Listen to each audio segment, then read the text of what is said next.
Pour ça, je vais sur RPG, bouton droit, ajouter, classe, nom de la classe Vic, classe de base, eh bien c'est personnage en public. OK. Nous voilà. Donc, il nous a créé dans les fichiers d'entête un fichier Vic et dans les fichiers sources, Vic CPP. Dans Vic.h, on retrouve la même chose, ligne 1,11.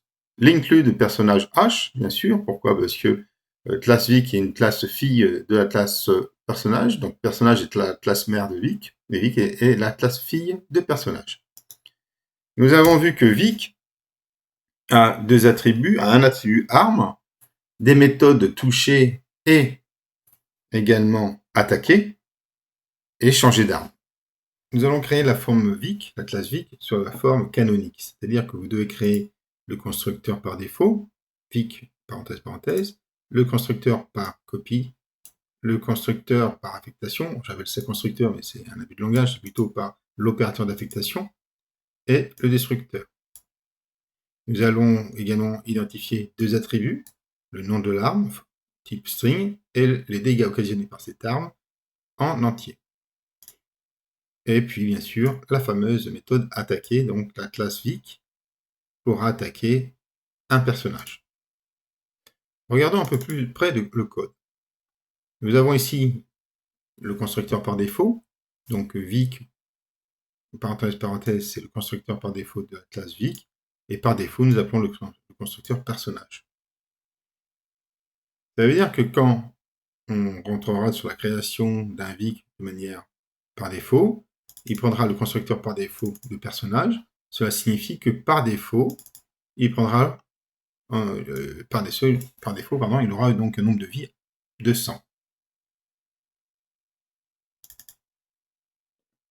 Nombre de vies de 100. Nom de l'arme par défaut, ce sera lance. Et les dégâts occasionnés par défaut de cette lance sera de 100 points. Si nous regardons de plus près à présent le constructeur par copie, eh bien de la même manière que nous avons vu précédemment, nous allons prendre donc le nom de l'arme de la source pour le mettre dans l'objet en train d'être créé. Même chose pour les dégâts. Et ici, nous utilisons ce qu'on appelle des mutateurs. Ici, mutateurs et ici des accesseurs. Effectivement, la vie est gérée par personnage. Et uniquement par personnage. Mais pour y accéder, la fille doit utiliser ce qu'on appelle les mutateurs pour modifier et les accesseurs pour pouvoir y accéder de la classe mère. Ici, la classe mère, c'est-à-dire la classe personnage, permet à ses filles d'obtenir l'information de la vie par l'accesseur getVie. GetVie, si nous regardons de plus près son code, c'est ni plus ni moins un retourne donc de l'attribut mVie. Et pour pouvoir modifier cette fameuse vie, cette valeur mVie qui se trouve en private, donc propre à la classe personnage, eh ben on met ce qu'on appelle un mutateur qui s'appelle setVie. Et le setVie va permettre, si on regarde bien dans le personnage, setVie, ici, de modifier l'objet privé. C'est l'unique moyen de pouvoir modifier les éléments privés d'une classe. Nous verrons plus tard les méthodes dites AMI, qui permettent donc d'ouvrir les attributs privés aux classes filles.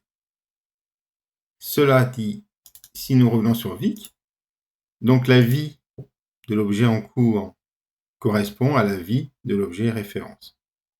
Sur l'aspect donc d'affectation, nous regardons tout d'abord si l'objet qui est en train d'être affecté n'est pas lui-même, car dans ce cas-là, ce n'est pas la peine de faire ce travail.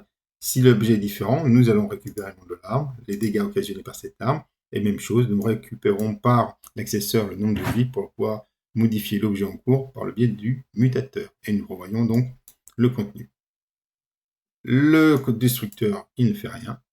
Et nous allons voir à présent la méthode attaquer.